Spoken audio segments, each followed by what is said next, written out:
ஹரி ஓம். எல்லோரும் இன்புற்று இருப்பது நினைப்பதே அல்லாமல் வேறொன்றும் அறியேன் பராபரமே.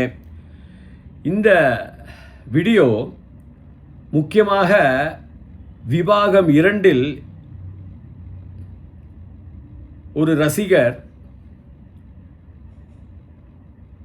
சில கேள்விகளை எழுப்பியுள்ளார்.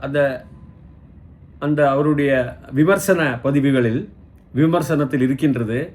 இந்த மாதிரி மனுஸ்மிருதி விபாகம் 8 270 269 68 67 வசனங்கள்லாம் பிராமணர்கள் தவறு செய்தால் ஒன்றுமில்லை, அதாவது சூத்திரர்கள் தவறு செய்தால் அவர்களுக்கு தண்டனை வழங்க வேண்டும், வைசியர்கள் குறைய தண்டனை, சத்திரியர்கள் தண்டனை. அப்போது இது ஜாதிகளை குறித்து சில ஜாதிகளுக்கு இந்த மாதிரி ஒரு பக்ஷபாதங்கள், ஒரு வித்தியாசங்கள் இருக்கின்றன. அதனால்தான் இந்த சமூகத்தில் ஜாதி வேறுபாடுகள், ஜாதியை வைத்துக்கொண்டு அவர்களுக்கு பரிசுகள், புரஸ்காரங்கள், பரிசுகள், தண்டனைகள் எல்லாம் இருக்கின்றன. அப்படி என்று அதற்கு நான் தெளிவாக கூற விரும்புகின்றேன்.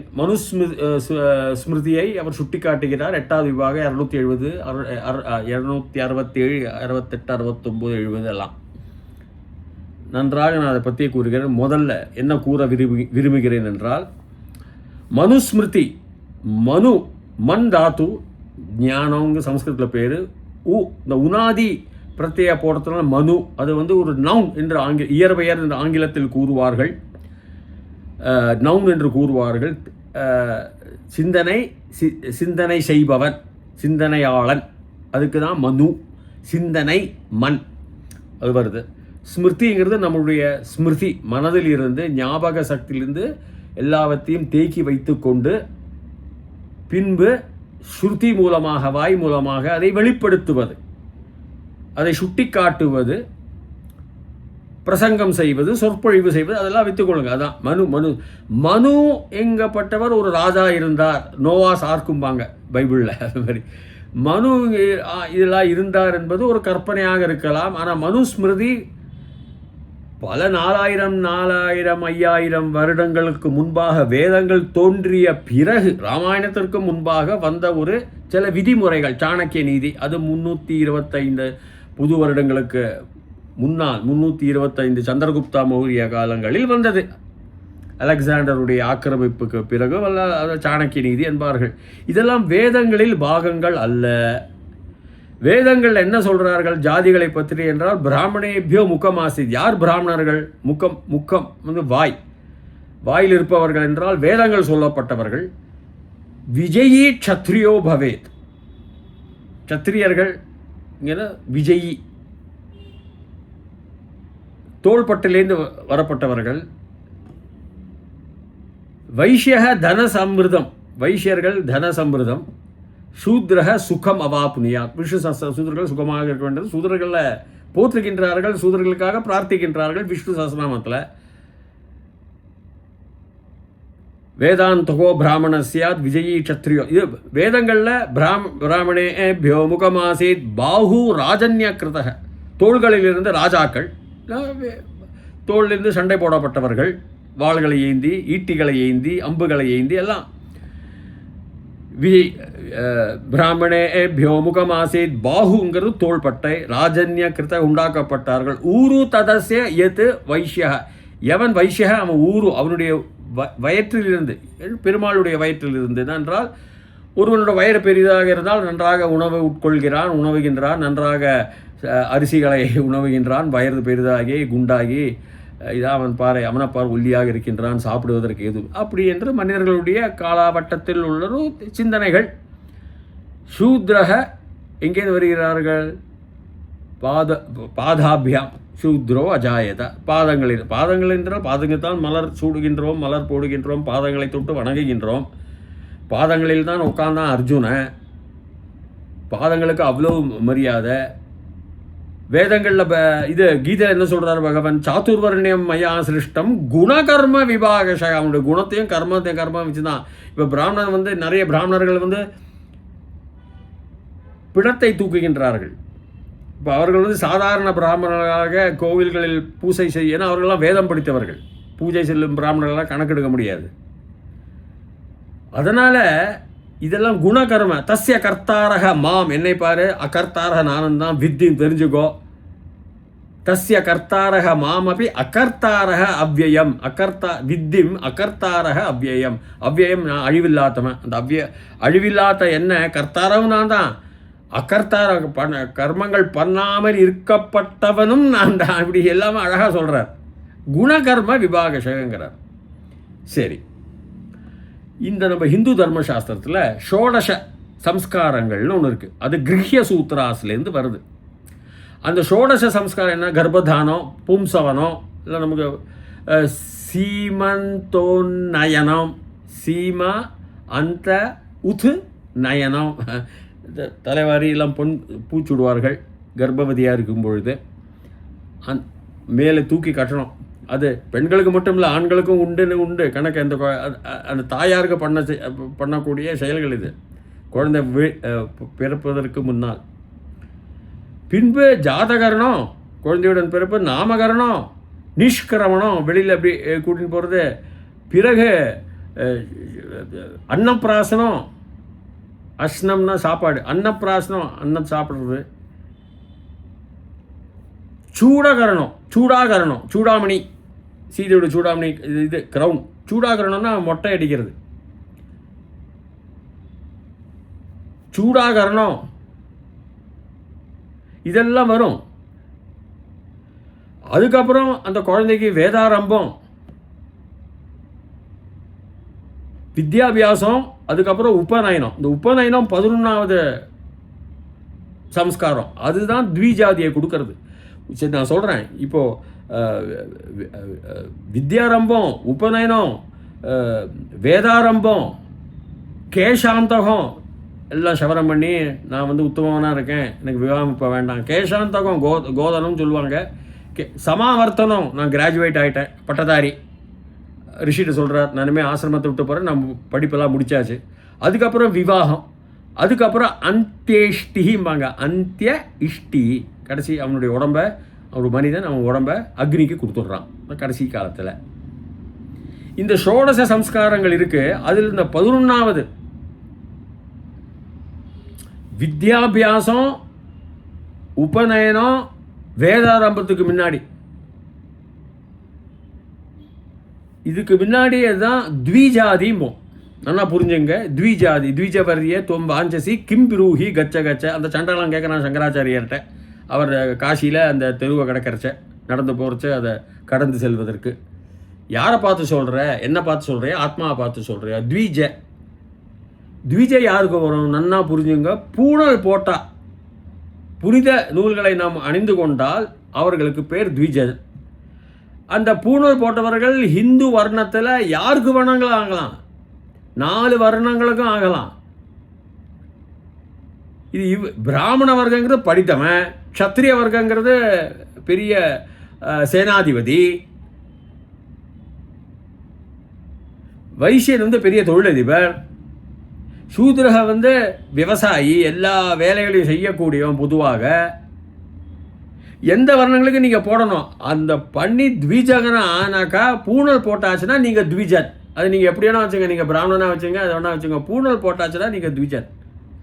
அப்போது இந்த வாசகம் 8.8.270 அவர் சுட்டி காட்டுறாரு. என்ன சொல்கிறதுனா, ஏகஜாதி த்விஜாதீம் து து பட் து வாச்சா தாருணயா க்ஷிபன்.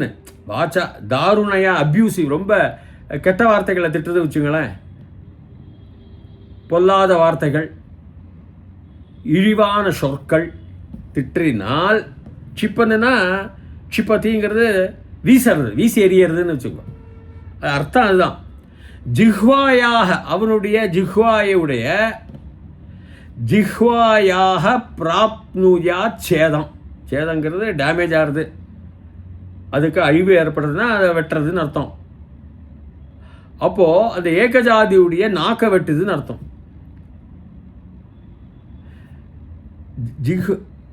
ஏன்னா ஜெகன்ய பிரபவம் சகி. ஏன்னா அந்த ஏகஜாதிங்கப்பட்டவன் ஜெகன்யக, அதாவது அவன் ஒரு படிக்காதவன், இடுப்புக்கு கீழே பிறந்த ஒருத்தன், படிக்காதவன், ஜெகன்ய பிரபவக அவன், ச ஹி. ஏன்னா ஏகஜாதியாக இருக்கான். அவனுக்கு பூணல் போட்டாச்சு, வேதம் படித்தா தான் அவன் த்விஜாதியாக மாறுறான். அவன் யார் வேணா இருக்கலாம். ஹிந்து தர்மத்தில், ஹிந்து சமுதாயத்தில் பிறந்த யார் வேணா இருக்கலாம். அவன் படித்தவன் என்றால் அவனை பிராமணன். அவன் படித்துவிட்டு அவனுடைய இந்த வேத தொழில், அதாவது வாட்சத்தில் அவனுடைய பிராமணனாகி அவன் முகத்திலிருந்து வேதங்கள் அவன் கூறவில்லை. அவன் சேனாதிபதியாகிவிட்டான், சேனை படை தளபதி, படைக்கு சென்று விட்டான், ஆர்மி என்று கூறுவார்கள், பட்டாளத்துக்கு சென்று விட்டான் என்றால் அவன் சத்திரியனாக மாறுகின்றான். அவன் வியாபாரம் செய்வதற்கு சென்று விட்டால் அவன் வியாபாரியாக மாறுகிறான், வைசியனாக மாறுகின்றான். இல்லை அவன் வயலில் சென்று வயல்காட்டிற்கு சென்று எல்லாருக்கும் சர்வீஸ் உதவி செய்வதாக இருந்தால் அவன் சூத்திரனாக மாறுகின்றான். இதெல்லாம் அவங்களுடைய கர்மத்தை வைத்துத்தான். அவனுடைய குணமும் ஒரு பெரிய பிராமணன் அரக்கனா, அரக்க குணம், ராவணன் பிராமணன் அரக்க குணம், அவனை ஒன்றும் பிராமணன் சொல்லிட்டு அவனை கொண்டாட போகிறதில்லை, அரக்கன் தான் சொல்லுவாங்க, பிரம்மபுத்திரன். அதாவது குணமும் சரி கர்மாவும் சரி, அவன் செய்யும் தொழில். பிணத்தை தூக்குகின்ற பிராமணர்கள் நிறைய பேர் இருக்காங்க, தமிழ்நாட்டில் இருக்காங்க, எல்லா இடத்துலையும் இருக்காங்க. அவங்கள போய் கோவிலில் போய் நீ ஓம் சுபகாய நமஹா, ஓம் ஏக வர்சனை பண்ணுறான்னா அவனுக்கு தெரியாது. இல்லை எப்பொருள் யார் யாரோ அதெல்லாம் பேச தெரியாது. புல்லாகி பூடாய் புழுவாய் மரமாகி எல்லாம் ஒன்றும் தெரியாது. அவனுக்கு பணத்தை தூக்க தான் தெரியும். அவன் ஒன்றும் பெரிய பிராமணனில் சொற்பொழிவுக்கு யாரும் அவனை கூப்பிட போகிறதில்லை. அப்போ இந்த ஆடம் ஸ்மித்துடைய டிவிஷன் ஆஃப் லேபருங்கிறது அந்தந்த விவாகங்கள் அவன் செல்வானே, ஆனால் அதனுடைய தொழில் செய்யும் தகுதி, திறமை வலிமையாகின்றது. அவ்வளோதான். நான் இப்போ கடந்த இதில் சொற்பொழிவில் கூடியிருக்கேன். எப்படி இந்த பின் ஃபேக்ட்ரியில், தொழிற்சாலையில், இந்த பின் குண்டூசி செய்யும் தொழிற்சாலையில் எப்படி அதை பண்ணுறாங்கன்னு அதை பார்த்தா ஆடம் ஸ்மித் எழுதின enquiry into the wealth of the nations, division of labour concept. அந்த கான்செப்ட் தான் இது. மற்றவர்களை இழிவு இதிலேருந்து இழிவு. இன்றைக்கி எந்த சமுதாயத்திலையும் தனம் நிறைய இருந்தால் அதற்கு மதிப்பு கூடுதல் தான். உதாரணமாக ஒரு பணம் தூக்குன்றான். இப்போது இந்த பிராமணர்கள்னு எப்படின்னா, ஒரு 400-300 வருடங்களுக்கு முன்னாடி அவங்க அப்பா செய்த தொழில் அவங்க செய்து வந்தாங்க. அதுக்கப்புறம் இப்போ மாறிட்டாங்க. ஸோ அதனால் ஒரு 300-400 இந்த வெள்ளைக்காரன் இவன் பிராமணப்பா, இவன் அப்பா பிராமணன் வச்சு அவன் உண்டாக்கினது நிறைய. சமுதாயத்தில் அப்படி இந்த பூணல் வச்சு தான் பிராமணன். நான் சொல்கிறது ஒரு 1000 வருடங்களுக்கு முன்பாக. வெள்ளைக்காரங்க அவங்க சென்சஸ், புள்ளி விவரம் கணக்கு, ஜனத்தொகை கணக்கு, புள்ளி விவரம் கணக்கு அவங்க தான் கொண்டு வந்தாங்க இதை. ஸோ அதனால் நீ பிராமணனை இப்போது 8.268 268 269 பிராமணன் ஒரு சூத்திரன் மேலே தவறு செய்தால் அவனுக்கு 50 பணம் கட்டினா போகணும். பிராமணன் ஒரு ஒரு ஒரு சத்திரியன் மேலே 25 கட்டினா போகிறோம். அப்படிலாம் கொஞ்சம் சூத்திரனுக்கு 50 கட்டினா போகிறோம், சத்திரியனுக்காக இருந்தால் 100 கட்டணும், வைசியனுக்காக இருந்தால் 200 கட்டணும், அப்படிலாம் இருக்கும். ஏன்னா பிராமணன் ஒரு சூத்திரனை தவறாக பேசினால் 50 பணம் கட்டினா போகிறோம், 50 காயின். இதெல்லாம் இந்த பிராமணத்துவம் இதெல்லாம் நாளாவட்டத்தில் ஒரு 1000 வருடங்களுக்கு முன்னாடி இந்த படிப்பாளிகளை பிராமணர்களாகவும், படை வீரர்கள் ராஜாக்கள் அவர்களால் சத்திரியர்களாகவும், தொழிலதிபர்கள் நிறைய தொழில் செய்து கொண்டிருந்தார்கள். அந்த காலத்திலேயே நிறைய விவசாயம், நெல் விற்கிறது, வாங்கிறது, உரம் வாங்கிறதெல்லாம் அந்த காலத்துலேருந்தே இருந்தது. அவங்கள வைசியர்களாகவும் அப்படின்னு சமுதாயத்தில் அவங்க செய்யும் பணிகளை வைத்து கொண்டு தான் வந்ததே தவிர பிறப்பினால் யாரும் இல்லை. அது ஒரு 300-400 வருடங்களுக்கு முன்னால் தோன்றியது இல்லை என்று கூற வேண்டாம். ஏனென்றால் வெள்ளைக்காரர்கள் சரி அவன் தாத்தா அப்பா அப்படிலாம் அவங்க போகல. அவங்க தாத்தா அப்பானா அந்த பிராமண குடும்பம்பா அப்படின்ட்டு ஒரு குடும்பம், சென்சஸ் கணக்கெடுப்பு, அவ்வளோதான். மக்கள் தொகை கணக்கெடுப்பு, அவ்வளோதான். அவங்க கொண்டு வந்து அந்த சென்சஸ் எல்லாம் ஒரு 400 அவங்க ஆரம்பிச்சதுலேருந்து. அதனால் நான் என்ன கூற விரும்புகிறேன் என்றால், இந்த ஏக ஜாதிங்கிறது சூத்திரர்கள்னு கிடையாது. பூணல் போடாதவன் ஏக ஜாதி, அவ்வளோதான். த்விஜாதி யார் வேணாலும், ஒரு சூத்திரனும் பூணலை போட்டுண்டாச்சுன்னா அந்த ஆசிரமத்திலிருந்து படித்து விட்டு அவன் பூணலை போட்டு கொண்டானே ஆனால் அவன் பிராமணனாகி மாறிவிடுகிறான், அவன் த்விஜாதியாக மாறிவிடுகின்றான். ஏகஜாதி த்விஜாதின்னு கூறுகிறார்கள் அல்லவா, அதுதான் அதோடைய அர்த்தம். நன்றாக புரிந்து கொள்ளுங்கள். இதெல்லாம் நாளாவட்டத்தில் அரசியல் கட்சிகள் அவர்களுடைய ஓட்டிற்காக, மததானத்திற்காக அவர்கள் இதை நன்றாக சூறையாடுகின்றார்கள் இந்து மதத்தின் தத்துவங்களை. இதெல்லாம் வந்து இந்து மதம் வந்து ஒரு வாழ்வின் வழிகாட்டு. எக்கனாமிக்ஸ் பொருளாதார அடிப்படையில் தான். திறமையாக இருக்கப்பட்டவன் பிராமணன், வேதங்கள்லாம் கரைச்சி குடிச்சிருப்பான், பிரமாதமாக பிராமணன் தான் இருப்பான். அது 4ஆம் வட்டத்தில் இன்றைக்கி விஞ்ஞானியாக இருக்கலாம். ஒரு விஞ்ஞானியை போய் லேபரர் நீங்கள் சொல்வீங்களா ஆங்கிலத்தில்? ஒரு விஞ்ஞானி, ஒரு பெரிய நம்முடைய ஸ்தாபனம் இஸ்ரோ இருக்கின்றது, இல்லைன்னா நாசா இருக்கின்றது, பெரிய தலைமை விஞ்ஞானிகள்லாம் அங்கே வேலை பண்ணுறாங்க. விஞ்ஞானி தான் நம்ம கூப்பிடுமே தவிர, ஒரு ப்ரொஃபஸர் இல்லைனா விஞ்ஞானின்னு கூப்பிடுவோமே தவிர பேராசிரியர்னு, அவன் ஒரு வேலைக்காரன்பா அவனை வர சொல்லு அப்படின்னு கூப்பிடுவோமா? முதலாவது அவங்க ஞானம், ரெண்டாவது அவங்க பணம் பலம். ஒரு பெரிய தொழிலதிபர் இருக்க, படிக்காமல் கூட இருக்கலாம், ஆனால் நீ அவனை வேலைக்காரரை நீ கூப்பிட மாட்டேன், தொழிலதிபரும்ப. எதற்காக நான் கூறுகிறேன் என்றால், இதெல்லாம் 4ஆம் வட்டத்தில் மக்களுடைய கர்மங்கள், அவர்கள் செய்யும் வேலைகள், பணிகளை வைத்துக்கொண்டு சில குறிப்பீடுகள் சமுதாயத்தில் வருகின்றதே தவிர, வேதங்களால் கூறப்பட்டது இதெல்லாம் ஒன்றுமே இல்லை. வேதங்கள் நன்மையை கூறுகின்றன, விஷ்ணு சஹஸ்ரநாமம் அதை விட நன்மையை கூறுகின்றன, பகவத்கீதையில் பகவானே சொல்லியிருக்கார். இதுக்கப்புறம் நம்ம என்னத்தை தான் சொல்கிறது? ஸோ அதனால் மனுஸ்மிருதி ஒரு வேத ரிஷியே கிடையாது. அது ஒரு சிந்தனை தொகுப்புகள். மனிதனால் உண்டாக்கப்பட்ட சிந்தனை, அதுதான் அதனுடைய அர்த்தம். நாம் சிந்தித்து வரும் சிந்தனைகள் தொகுப்பாக வாழையடி வாழையாக வருவது மனுஸ்மிருதி. மனு ராஜா இருந்தான், மனுநீதி சோழன்லாம், அதெல்லாம் வந்து மக்களால் ஏற்படுத்தக்கூடிய ஒரு குறிப்பிற்காக ஒரு ஆள், அவ்வளோதான். ஸோ இதனால் வந்து தயவுசெய்து ஹிந்து மதத்தையும் இந்த மனுஸ்மிருதியை வைத்துக்கொண்டு வேதங்கள் தவறாக கூறுகின்றன, ஜாதி அடிப்படையில் தான் பிராமணர்கள் உயர்ந்தவர்கள் என்று கூறுவது தவறு. அறிவாளிகள் உயர்ந்தவர்கள். கண்டிப்பாக எந்த சமுதாயத்திலும் அறிவாளி, ஐன்ஸ்டீனை போல் ஒரு அறிவாளி இல்லை என்றால், இலான் மஸ்க் போல் அறிவாளி என்றால், இன்றைக்கு நான் மொபைல் வந்திருக்காது, கம்ப்யூட்டர் வந்திருக்காது, கணினி மையம் ஒன்றும் வந்திருக்காது. அதற்காக நான் தெள்ளத்தெளிவாக என்ன கூற விரும்புகிறேன் என்றால், இந்து தர்ம சாஸ்திரங்களில், சனாதன தர்மங்களில் தவறாக புரிந்து கொண்டு இது வந்து ஜாதி அடிப்படையை வகுக்கின்றது, ஜாதி தாழ்ந்த ஜாதி கீழ் ஜாதி, ஜாதி இரண்டொழிய வேறில்லை சாற்றுங்கால் நெறிமுறையில் நீதி வழிவா நெறிமுறையில் இட்டார் வெறியோர் இடாதார் இழிகுலத்தோர் வட்டாங்கில் உள்ளபடி. இட்டார் கொடுக்கப்பட்டவன் தான் பெரிய ஜாதி, கொடுக்காம இந்த கஞ்சனா இருக்கான் பாருங்க, அவன் தான் கீழ்ந்த ஜாதின்ட்டாங்க ஔவையாரை.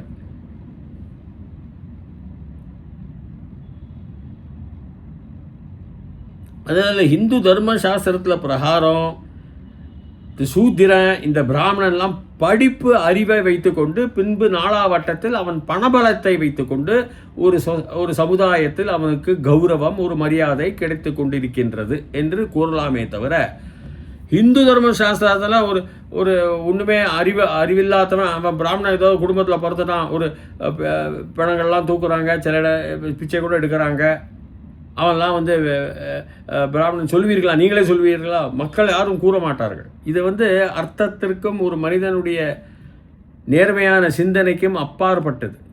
நுண்ணிய நூல் பல கற்பினும் மற்றும் தன் உண்மை அறிவே மிகும் அப்படின்ட்டார் வள்ளுவர். நுண்ணிய நூல் நிறைய படிச்சிருக்கலாம், உண்மை அறிவை வைத்துக்கொண்டு ஆராய்ச்சி செய், அதுதான் அர்த்தம்.